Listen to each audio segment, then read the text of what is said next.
Everyone, आप सबका इस वीडियो में स्वागत है। तो आज की इस वीडियो में हम बात करेंगे कि अगर आप इंटर्म एग्जाम में एब्सेंट थे या जो आपका टोटल स्कोर कैलकुलेट करके आता है वो 40% से कम है, तो आपका जो नेक्स्ट प्रोसेस है वो क्या रहने वाला है। ठीक है।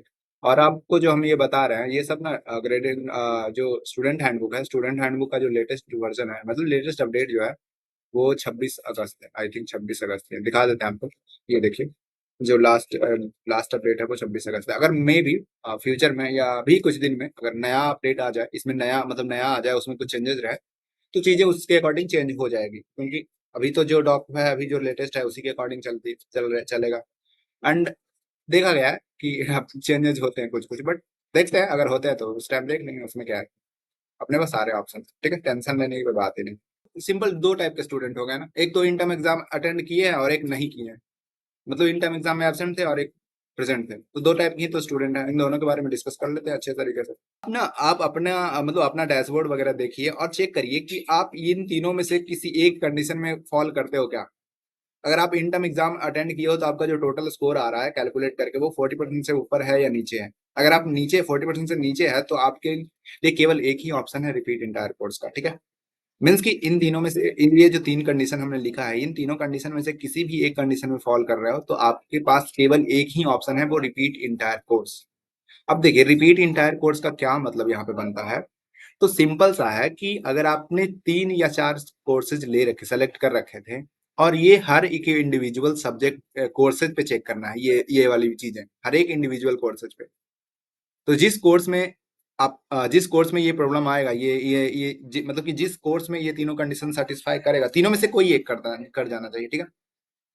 उसको आपको रिपीट करना होगा। मीन्स कि अगर आपका मैथ 1 है तो मैथ 1 का जो टोटल स्कोर कैलकुलेट करके आ रहा है वो 40% से कम है, तो आपको केवल मैथ 1 का जो है रिपीट करना पड़ेगा इंटायर कोर्स। मतलब मैथ का इंटायर कोर्स मीन्स कि पूरे मैथ को वीक 1 से रिपीट करना होगा इन नेक्स्ट टर्म में, अपकमिंग टर्म में। ऐसा बात बोली जा रही है। ठीक है। और ये टी कैसे कैलकुलेट होता है तो आपको पता है टी कैसे कैलकुलेट होना है। Assignment score, quiz 1 score, quiz 2 score और इन टर्म एग्जाम स्कोर, सारा मिला करके जो कैलकुलेट करा जाता है स्कोर, उसी को टी बोला गया है, मतलब उसी को टी बोलते हैं। तो टी अगर 40% से ऊपर है तो आप पास माने जाते हो, अगर 40% से नीचे है तो आपको फिर से वही कोर्स फिर से पढ़ना होता है वीक 1 से, फिर से क्विज एग्जाम देना होता है, फिर से सारा कुछ करना होता है। ठीक है। अगर आपने क्विज एग्जाम अटेंड ही नहीं करा, 2 क्विज एग्जाम हुए थे, दोनों में से कोई भी एग्जाम अटेंड नहीं करा, तो आपके पास एक ही ऑप्शन है, आप इंटायर मतलब वो दैट पर्टिकुलर जिस वीक का भी आपने क्विज एग्जाम अटेंड नहीं करा है उसको फिर से रिपीट करिए इन अपकमिंग टर्म। या आपका जो असाइनमेंट स्कोर है, first 10 assignment, I think first 10 ही होगा, तो उसके लिए भी एक ही ऑप्शन है, रिपीट करिए। ठीक है। तो ये तीनों कंडीशन अगर आप मतलब इस तीनों कंडीशन में से किसी भी एक में आ जाते हो आप, तो आपको रिपीट करना पड़ जाएगा। बस आपके पास एक ही ऑप्शन। ओके। ठीक है। अब देखिए, आ, ये जो रिपीट का जो प्रोसेस है ये कैसे होगा, किस तरीके से होगा। तो ज्यादा कुछ नहीं इसके बारे में सोचना है, कुछ भी ज्यादा सोचने की जरूरत नहीं है। जब आप कोर्स रजिस्ट्रेशन करने जाओगे ना, तो वहीं पे आपको जो देखो, आपने कोर्स रजिस्टर ऑलरेडी करा है तभी तो आपके इन टर्म के लिए ये सब के लिए एलिजिबल हो, क्विज 2 दिए हो। कोर्स रजिस्टर करा है तो देखे होंगे ना आप, कोर्स रजिस्ट्रेशन के टाइम जो है वहां पे नंबर ऑफ कोर्सेज आपको सेलेक्ट करने का मतलब ऑप्शन दिखता है। तो उसी टाइम जब आप फिर से कोर्स रजिस्टर करने जाओगे तो फिर से ये जिसमें आप भी फेल हुए हो या जिसमें भी आप ये तीनों कंडीशन जिस भी कोर्स में आ रहा है, वो कोर्स वहां पे फिर से दिखेगा और उसको फिर से आप सेलेक्ट कर लीजिए, हो गया। और क्या, बस इतना ही करना था, बस एकदम इतना ही सिंपल है, और कुछ भी करने की जरूरत नहीं होती, ना मेल ना कुछ भी एडिशन करने की जरूरत नहीं होती। बस वही कोर्स रजिस्ट्रेशन के टाइम आपको वो फिर से कोर्सेज दिख जाएंगे, उसको फिर से सेलेक्ट करिए, फिर से कंटिन्यू करिए। बस यही हो गया, और कुछ नहीं करना है एडिशनल। और ये सेम डे होगा, कोर्स रजिस्ट्रेशन के दिन ही होगा। और आज कोर्स रजिस्ट्रेशन का डेट जो है सेम ही रहेगा, अलग अलग डेट नहीं रहेगा इसका कि रिपीट के लिए अलग से डेट आ रहा है और नॉर्मल के लिए अलग से डेट आ रहा है, ऐसा नहीं है, सेम डेट ही रहेगा। और वहीं पे जा करके बस कोर्सेज सेलेक्ट करना है, उसका फी पे करना है, बस और कुछ नहीं एडिशनल। ठीक है। अब देखिए, अब दूसरे टाइप के स्टूडेंट हो गए जो इन टर्म एग्जाम में एबसेंट थे। ठीक है। तो एबसेंट वाले स्टूडेंट के पास ना दो ऑप्शन हो जाता है। हाँ, एक और बात ध्यान रखिएगा, एबसेंट वाले स्टूडेंट इस कंडीशन में फॉल नहीं कर, मतलब इस कंडीशन में नहीं आने चाहिए। अगर एबसेंट थे इन टर्म एग्जाम में बट उन्होंने कोई क्विज अटेंड ही नहीं करा है, तो फिर तो गलत, खत्म हो गया ना, उनका तो फिर बात ही अलग है ना। एब्सेंट वाले केवल एब्सेंट होने चाहिए, और ये कंडीशन फुल, ये जो तीनों, तीन नहीं, इसमें दो कंडीशन जो आप उनको बताया हमने, ये दो फर्स्ट दो कंडीशन ये फुलफिल होना चाहिए, यानी कि उनका assignment score greater than 14 and दोनों क्विज भी अटेंड करे होने चाहिए। ठीक है ना। तो ये होना चाहिए। तो बात करते हैं एब्सेंट वाले के लिए। तो एब्सेंट वाले के पास 2 ऑप्शन है, ठीक है? अगर आप एब्सेंट हैं तो 2 ऑप्शन है। पहला ऑप्शन क्या है? मेकअप एग्ज़ाम का। दूसरा ऑप्शन क्या है? एंटायर कोर्स रिपीट का। वही कोर्स रिपीट। तो पहले बात कर लेते हैं दोनों दोनों के साथ-साथ में बात करते हैं ना। तो एब्सेंट वाले के पास 2 ऑप्शन है। 2 ऑप्शन में क्या-क्या हो गया? एक तो कोर्स रिपीट। कोर्स रिपीट का मतलब आप समझ गए ना? कोर्स रिपीट में वही है कि आपको आप जिस भी कोर्स में एब्सेंट थे या जिस भी कोर्स को रिपीट करना चाहते हैं, मतलब कि एक पर्टिकुलर कोर्स की बात कर रहा हूँ। अगर मैथ्स 1 है तो मैथ्स 1 को ही केवल करना है, स्टार्ट 1 है तो केवल स्टार्ट 1 को ही करना है, या आपका 2 कोर्स है तो 2 को करिए, अगर आपका 3 में ऐसा है तो 3 को करिए, अगर आपका एक ही में ही ऐसा है तो एक ही को केवल करना है, ऐसा समझिए, ठीक है? तो आपके पास जो एब्सेंट थे इन टर्म एग्जाम में, उनके पास 2 ऑप्शन है। पहला तो कोर्स रिपीटेशन और मेकअप एग्जाम। तो कोर्स रिपीटेशन में वही है, कोर्स रजिस्ट्रेशन के टाइम आपको कोर्स सेलेक्ट करना है, जो जिस भी कोर्स को आप रिपीट करना चाहते हैं उस वहाँ पे ऑप्शन वो रहेगा। मीन्स कि वहाँ पे आपको ऑप्शन दिख जाएगा। देखिए, एब्सेंट वाले स्टूडेंट को ना एक अलग ऑप्शन भी प्रोवाइड करा जाता है मेकअप एग्जाम का भी, ठीक है? तो मेकअप एग्जाम और कोर्स रिपीटेशन दोनों का ऑप्शन प्रोवाइड करा जाएगा, क्योंकि आपके पास 2 ऑप्शन है, एक मेकअप एग्जाम का और एक कोर्स रिपीटेशन का। तो आप अगर कोर्स रिपीटेशन पे जाना चाहोगे तो कोर्स रिपीटेशन के टाइम आपको सारा जो कोर्सेज है आपके जो आएंगे वो सारा दिख जाएगा वहीं पे। सेलेक्ट करने के टाइम सेलेक्ट करिए, वहां से कोर्स फी पे करिए और वीक 1 से स्टार्ट करिए, सबमिट करिए जीए ग्रेडेड असाइनमेंट और क्विज 1 एग्जाम अटेंड करिए, इंटर्म एग्जाम, सारा कुछ ऐसे प्रोसेस चलने वाला है। देख सकते हो आप यहाँ पे हमने लिख रखा है, ठीक है? सारा कुछ इस तरीके से चलने वाला है। ओके, मतलब फर्स्ट क्या करना है? कोर्स रजिस्ट्रेशन के टाइम कोर्स सेलेक्ट करना है, आपको दिख जाएगा, कोई एडिशनल करने की जरूरत नहीं है। और वीक 1 से पढ़ाई स्टार्ट करिए, ग्रेडेड असाइनमेंट सबमिट करिए, अटेंड करिए क्विज एग्जाम अटेंड करिए, ये सब कंपलसरी है। अटेंड करिए इंटर्म एग्जाम, ये सब कंपलसरी है, ठीक है? तो ऐसा करना है। अब देखिए, अब अगर आपके पास 2 ऑप्शन है, पहला तो कोर्स रिपीटेशन और दूसरा है मेकअप एग्जाम का। तो मेकअप एग्जाम में क्या होता है? मेकअप एग्जाम में अलग हो जाता है। मेकअप एग्जाम भी आपको उसी तरीके से कोर्स रजिस्ट्रेशन के दौरान ही आपको सेलेक्ट करना होगा कि हम इस पर्टिकुलर सब्जेक्ट का मेकअप एग्जाम देना चाहते हैं। आपको सेलेक्ट करना होगा, अगर आप नहीं करोगे तो आपका नहीं होगा वो रजिस्टर्ड, ठीक है? ध्यान रखिएगा, ये इंपॉर्टेंट बात है। और ये कब होगा? वही कोर्स रजिस्ट्रेशन के टाइम। 2 ऑप्शन आपको दिखेंगे, एक कोर्स मेकअप एग्जाम और एक इंटायर कोर्स, मतलब कोर्स रिपीटिशन। ये सबको नहीं दिखते, जिन जो मेकअप एग्जाम के लिए एलिजिबल है उन्हीं को दिखेगा ना। सबको कैसे दिख जाएगा? हमको तो अभी तक नहीं दिखा। तो मेकअप एग्जाम के लिए जो एलिजिबल है उन्हीं को केवल दिखता है, ठीक है? तो ऐसी बात, सबको नहीं दिखता। तो मेकअप एग्जाम के मतलब कोर्स रजिस्ट्रेशन के टाइम आपको सेलेक्ट करना होगा कि आप मेकअप इस पर्टिकुलर कोर्स का मेकअप एग्जाम देना चाहते हैं और उसके अकॉर्डिंग फी पे करना होगा। तो मेकअप एग्जाम का जो फी रहता है ना, फाउंडेशन के लिए 1000 है पर कोर्स और डिप्लोमा के लिए 2000 पर कोर्स, ऐसा फी है। इसमें फी वेवर नहीं मिल रहा होगा, नहीं मिल रहा। हाँ। अब देखिए, अगर आप मेकअप एग्जाम के साथ जाते हैं, सेलेक्ट कर लिए कोर्सेज, तो आपको जो है क्विज एग्जाम वगैरह और असाइनमेंट वगैरह सबमिट करने की जरूरत नहीं है। पिछला वाला ही आपको जो है कैरी फॉरवर्ड हो जाएगा, ठीक है? और बस आपको जो है इंटर्म एग्जाम अटेंड करना होता है, केवल इंटर्म एग्जाम। बीच में आपको कुछ भी करने की जरूरत नहीं है, ना क्विज एग्जाम देना है, ना असाइनमेंट स्कोर बंद, असाइनमेंट वगैरह सबमिट करना, कुछ नहीं करना होता। अब पूछिएगा कि ये इंटर्म एग्जाम हमारा होगा कब?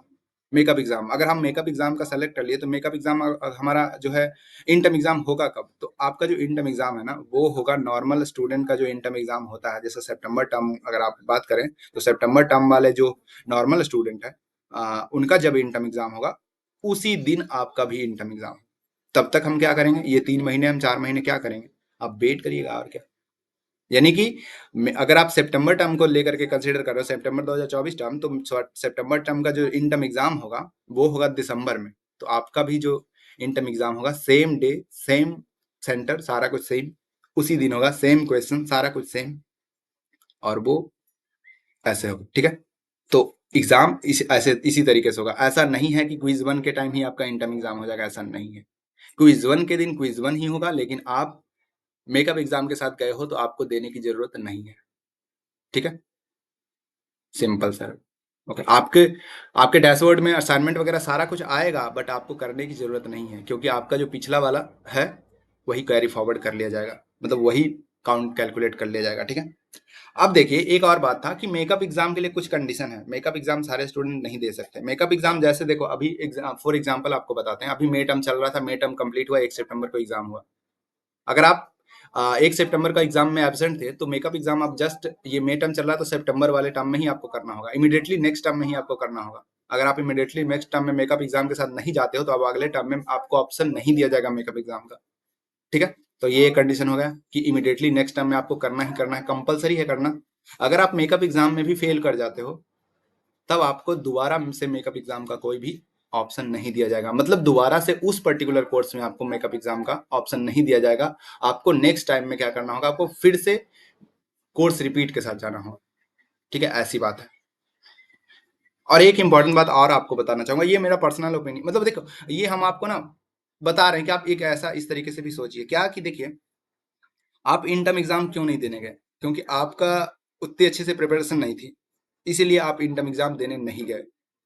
तो आप ना मेकअप एग्जाम के साथ जाना चाहोगे, यही सोचोगे ना कि चलो हम मेकअप एग्जाम के साथ चले जाते हैं और अगले टाइम में इन टर्म एग्जाम दे देंगे, तब तक जो है ये टाइम मिल जाएगा और हम प्रिपरेशन अच्छे से कर लेंगे। यार सही बताया ना, तो बिना असाइनमेंट और बिना ये सब सबमिट किए हुए ना अच्छी प्रिपरेशन नहीं हो पाती है। ठीक है, तो अगर हमारी मतलब हम आपको अगर एक बताना चाहें, तो आप ना मतलब कोर्स रिपीट के साथ ही चले जाओ। अगर कोर्स रिपीट्स के साथ जाओगे, तो क्या फ़ायदा है ना कि आप वीक 1 से असाइनमेंट भी सबमिट करोगे, सारा कुछ वीक 1 से काम करोगे। वीक 1 से करोगे तो आपकी पढ़ाई का जो बना रहेगा, पढ़ाई का फ्लो जो है बना रहेगा, ठीक है? और पढ़ाई का फ्लो बना रहेगा तो आपको ना 1 दिन में या 1 महीने में तैयारी वैसा कुछ करने का वो उस तरह का हेडेक नहीं आएगा आपको, और आराम से धीरे-धीरे करते वीक वाइज़ पढ़ते-पढ़ते आपका जो इन टर्म एग्ज़ाम है अच्छे से चला जाएगा। अगर आप नहीं ऐसा करोगे तो क्या होगा ना कि आप रोज़ मतलब डेली ऐसे टालते चले जाओगे कि आज नहीं करते हैं, कल करते हैं, कल करते हैं। उसी तरीके से एक दिन इन टर्म एग्ज़ाम आ जाएगा और इन टर्म एग्ज़ाम कि जस्ट 2-4 दिन पहले या 4-5 दिन पहले आप मतलब उतने अच्छे से प्रिपरेशन कर नहीं पाओगे, तो बस जस्ट पास ही होगे। तो एक टर्म लगा करके भी जस्ट पास हो रहे हैं, तो ऐसा मतलब क्यों, ऐसा मतलब ऐसा कोई फायदा तो है नहीं। अगर आप रिपीट के साथ जाओगे तो आपकी सीजीपीए भी मतलब अगर रिपीट के साथ जाओगे तो जाहिर सी बात उस चीज को फिर से पढ़ोगे और प्रॉपरली पढ़ोगे, क्योंकि असाइनमेंट सबमिट करना है, क्विज एग्जाम देना है, तो एकदम अच्छे तरीके से पढ़ोगे तो आपका जो सीजीपीए है वो और अच्छा इंक्रीज हो जाएगा। तो एक इम्प्रूवमेंट का भी हो जाएगा कि चलो रिपीट तो कर रहे हैं, मतलब मेकअप एग्जाम मतलब रिपीट तो कर रहे हैं एक टर्म, बट अच्छा इम्प्रूवमेंट हम इसको कंसिडर कर लेते हैं, ताकि इम्प्रूवमेंट मतलब इम्प्रूवमेंट में यही है मार्क्स इंक्रीज हो जाए, तो आपका भी मार्क्स इंक्रीज हो जाएगा। अगर ए ग्रेड आ गया तो अच्छा ही है। तो एक बार इस बात को भी कंसिडर करिएगा, हम करने को नहीं बोल रहे हैं, आप बस इसको अच्छे से अपने तरफ से सोचिएगा अपने तरीके से। आप क्या इसके लिए मतलब आपको क्या लगता है, ठीक लगता है या नहीं? अगर जैसा आपको लगता है वैसा आप करिएगा, ठीक है? आप फ्री हो इसके लिए। ठीक है, ये बात तो हो गई। अब देखिए, अब जो है कोर्स रजिस्ट्रेशन का डेट भी आपको बता देते हैं। कोर्स रजिस्ट्रेशन का जो डेट है वो कब रहेगा, तो कोर्स रजिस्ट्रेशन का जो डेट है अराउंड बता रहा हूँ, एग्जैक्ट डेट तो नहीं, एग्जैक्ट डेट में बड़ा कंफ्यूजन है जी। अराउंड जो डेट है वो 10 सितंबर से 15 सितंबर के बीच में रहने वाला है, यही आगे पीछे होगा। अराउंड डेट एक्सपेक्टेड जो डेट है इसी के बीच रहने वाला है। आपको इसके रिगार्डिंग मेल मेल आ जाएगा आपको। आप बोलिएगा कि अभी तक मेल क्यों नहीं आया, अरे जब ये चीजें स्टार्ट हो गई ना मेल आ जाएगा। परेशान होने की जरूरत नहीं है, ऐसा चीजें एक दिन में नहीं हो जाती, आज हुआ कल क्यों नहीं हुआ, ऐसा थोड़ी होता है। एक कमेंट मेरे को, एक क्वेश्चन आया था मेरे को, हम बोले थे कि जो आईडी कार्ड है और ईमेल एड्रेस वगैरह है वो इंटर्म एग्जाम के बाद आया, तो इंटर्म एग्जाम जैसे ही कंप्लीट होता है ना, रात के 10-11 बजे कोई मुझे मैसेज करके बोल रहा है अभी तक आईडी कार्ड क्यों नहीं आया। ऐसा थोड़ी होता है यार, गजब आदमी भाई, थोड़ा सोचो यार, कॉमन सेंस लगाओ भाई, ऐसा थोड़ी होता है कुछ भी मतलब। चलिए ठीक है, कोई नहीं। अब ना एक और बात बता देता हूँ, ये सब तो बातें हो गई कि हमारे पास क्या क्या ऑप्शन है, किस तरीके से ऑप्शन है। अब देखिए एक और बात बताता हूँ, सिलेक्शन ऑफ कोर्स का। सिलेक्शन ऑफ कोर्स का मीन्स कि अब अगर हम किसी एक सब्जेक्ट में फेल हुए हैं या किसी एक सब्जेक्ट में ऐसा कुछ हमारा प्रॉब्लम आ गया, किसी एक सब्जेक्ट में इन टर्म एग्जाम नहीं दे पाए हैं, तो हम क्या पूरे साल मतलब पूरे टर्म, वो जो नेक्स्ट टर्म है पूरे टर्म हम एक ही कोर्स को मेकअप एग्जाम और ये सब के साथ चले जाएंगे, कि हम अदर कोर्स भी सेलेक्ट कर सकेंगे? जैसे फॉर एग्जाम्पल आप पहले एब्सेंट वाले को देख लेते हैं, ठीक है, उसके बाद हम रिपीट वाले को भी देख लेंगे। तो एब्सेंट वाले अगर सपोज करिए किसी एक सब्जेक्ट में मैथ वन में आप एब्सेंट थे, तो अगले टर्म में क्या हम कोर्स रजिस्ट्रेशन के टाइम केवल मैथ वन का ही मेकअप देंगे, दूसरे का नहीं? दूसरे कोर्स से सेलेक्ट नहीं कर सकते हैं? ऐसा नहीं है, आप दूसरे कोर्स से सेलेक्ट कर सकते हो, ठीक है। मैथ वन के मेकअप के साथ या मैथ वन रिपीट के साथ दूसरे कोर्सेज आपको सेलेक्ट करने का मौका मिलेगा, ठीक है। तो अगर आप मेकअप के साथ जाना चाहते हो तो ये मेकअप जो एग्जाम है ना वो सीसीसी के अंदर नहीं आता। अगर आपका सीसीसी 3 है तो आप 3 कोर्सेज और एक मेकअप एग्जाम के साथ जा सकते हो। अगर आपका सीसीसी 2 है तो 2 कोर्सेज और एक मेकअप एग्जाम के साथ जा सकते हो, कोई दिक्कत नहीं। अगर आपका सीसीसी 4 है और आप बोलोगे हम 4 कोर्सेज और एक मेकअप एग्जाम के साथ जाएं, तो ये पॉसिबल नहीं है, ठीक है। ये पॉसिबल नहीं है। अब बोलो कैसे नहीं पॉसिबल, तो देखिए आप एक बात पे गौर करिएगा, ध्यान से गौर करिएगा, ठीक है, और समझने की कोशिश करिएगा। जो इन टर्म एग्जाम होता है ना, इन टर्म एग्जाम में आप गौर किए हैं, इन टर्म एग्जाम में कितने स्लॉट होते हैं? 2 स्लॉट, एक मॉर्निंग स्लॉट और एक इवनिंग स्लॉट। अगर आपको पता नहीं है तो बता देता हूँ कि इन टर्म एग्जाम में 2 स्लॉट होते हैं, मॉर्निंग स्लॉट और इवनिंग स्लॉट। मॉर्निंग स्लॉट में 2 सब्जेक्ट और इवनिंग स्लॉट में 2 सब्जेक्ट, ऐसे मतलब इवनिंग नहीं आफ्टरनून स्लॉट उसको बोलेंगे, बट चलिए ठीक है चलता है। तो दो दो दो सब्जेक्ट हो गए। तो 2 सब्जेक्ट मीन्स टोटल कितने सब्जेक्ट? 4 सब्जेक्ट। अगर आपके पास 5 सब्जेक्ट है तो 5वां सब्जेक्ट आप किस स्लॉट में दीजिएगा? 5वां सब्जेक्ट का आपका स्लॉट कौन-सा है? इट्स नॉट पॉसिबल ना। तो जो आपका जो इन टर्म एग्ज़ाम होना है वो मैक्स टू मैक्स 4 कोर्स का ही होना है। तो 5 कोर्सेज़ का इन टर्म एग्ज़ाम पॉसिबल नहीं है। तो इसी कारण से आप एक मेकअप एग्ज़ाम और 4 नए कोर्सेज़ के साथ नहीं जा सकते हैं। आपको अगर आप एक मेकअप एग्ज़ाम के साथ जा रहे हो तो आपको 3 ही नए कोर्सेज़ लेने पड़ेंगे। 3 ही नए कोर्सेज़ आपके पास ऑप्शन है। या आप एक रिपीट के साथ जा रहे हो तो आपको नेक्स्ट जो 3 ही न्यू कोर्सेज आप सेलेक्ट कर सकोगे। यानी कि टोटल जो एग्जाम का जो टोटल होना चाहिए वो 4 ही होना चाहिए, 4 से ज़्यादा नहीं होना चाहिए। ये यहाँ पे इनका कंडीशन है और ये सारे स्टूडेंट के लिए वैलिड है, सारे स्टूडेंट ए टू जेड। ठीक है? चाहे आप रिपीट के साथ जाए, चाहे मेकअप एग्जाम के साथ जाइए, चाहे किसी भी के साथ भी जाइए। मैथ्स जो एग्जाम का जो सब्जेक्ट होना चाहिए इन टर्म एग्जाम के लिए वो 4 ही होना चाहिए, इससे ज़्यादा नहीं। आप सोच लो ना, फर्स्ट मॉर्निंग शिफ्ट में जो है वो 2 सब्जेक्ट हो गए, आफ्टरनून शिफ्ट में 2 सब्जेक्ट हो गए, तो 5वां सब्जेक्ट कहाँ से आएगा? कहाँ से घुसा दीजिएगा?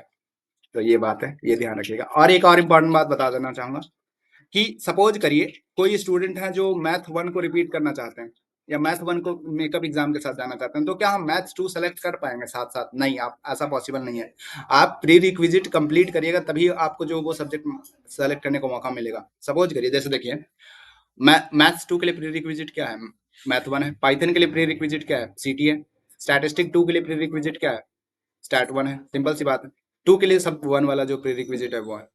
तो अगर आप मैथ 1 में फेल हो, उसका मेकअप एग्जाम या री अटेम्प्ट के साथ जाना, मतलब मेकअप एग्जाम के साथ या कोर्स रिपीटेशन के साथ जाना चाहोगे, तो आपको जो है मैथ्स 2 नहीं सेलेक्ट करने को मिलेगा क्योंकि आप मैथ 1 को कंप्लीट ही नहीं किए हो, उसके प्री रिक्विजिट को कंप्लीट ही नहीं किए हो। तो ऐसी बात है। हाँ, लेकिन ये है अगर आप सीटी में पास हो और मैथ 1 में फेल हो तो आप पाइथन सेलेक्ट कर सकते हो इंक्लूड मैथ 1 के साथ। ऐसा आप कर सकते हो। मीन्स कि सिंपल सा है ना, इंडिविजुअल सब्जेक्ट का प्री रिक्विजिट कंप्लीट होना चाहिए। ठीक है? इंडिविजुअल सब्जेक्ट का प्री रिक्विजिट कंप्लीट है, आप सेलेक्ट कर सकते हो। जरूरी नहीं, मतलब जरूरी नहीं है कि पाइथन सेलेक्ट करने के लिए आपको मैथ 2 भी होना चाहिए, ऐसा नहीं है। अगर आप मैथ 1 के साथ पाइथन सेलेक्ट कर सकते हो और उसी तरीके से इंग्लिश इंग्लिश 1 के साथ भी आप स्टैटिस्टिक मतलब इंग्लिश 1 के साथ भी आप मैथ 2 सिलेक्ट कर सकते हो, ऐसा कुछ है। देखिए प्री रिक्विजिट कंप्लीट होना चाहिए, बस यही है। स्टैटिस्टिक 2 के साथ एक अलग ही है कि स्टैटिस्टिक 2 का मतलब स्टैटिस्टिक 2 का एक थोड़ा सा अलग चलता है। स्टैटिस्टिक 2 का उनके लिए मैथ 2 भी होना चाहिए। स्टैटिस्टिक 2 को अगर आप सेलेक्ट करना चाहते हो तो मैथ्स 2 के लिए थोड़ा सा अलग डिफरेंट है। तो कोई नहीं, इसको लेकर के ना कंफ्यूजन आपको रखना ही नहीं अपने माइंड में। ठीक है? आप जब कोर्स सेलेक्ट करिएगा, कोर्स रजिस्ट्रेशन करिएगा, उस टाइम ना आपको जितने आपके पॉसिबिलिटी बनते हैं वो सारे कोर्सेज के लिस्ट आपको दिख जाएंगे और उसी में से आपको सेलेक्ट करने का बोला जाएगा। ठीक है? ऐसा नहीं है कि आपको अपने मन से करना होता है। आपको कोर्स सिलेक्शन के टाइम आपको सारे जो आपके कोर्सेज है, जो पॉसिबिलिटीज बनती है, वो आपको वहां पे दिखा दिया जाएगा। 4 बने, 5 बने, जो भी बने वो सारा दिखा दिया जाएगा। उसी में से आपको मैक्स 4 कोर्स सेलेक्ट करना होगा अकॉर्डिंग टू योर सीसीसी। ठीक है? बस यही, इतना ही सिंपल है। अगर आप कुछ और डाउट रह जाता है तो बताइए हमें, क्योंकि हमने अपने तरफ से तो ट्राई करा कि आपके सारे जो क्वेश्चन थे उसको क्लियर कर लिया जाए, बट कुछ तो जरूर रह गया होगा डाउट। तो बताइए हमें कमेंट सेक्शन में। चलिए मिलते हैं अगले वीडियो में।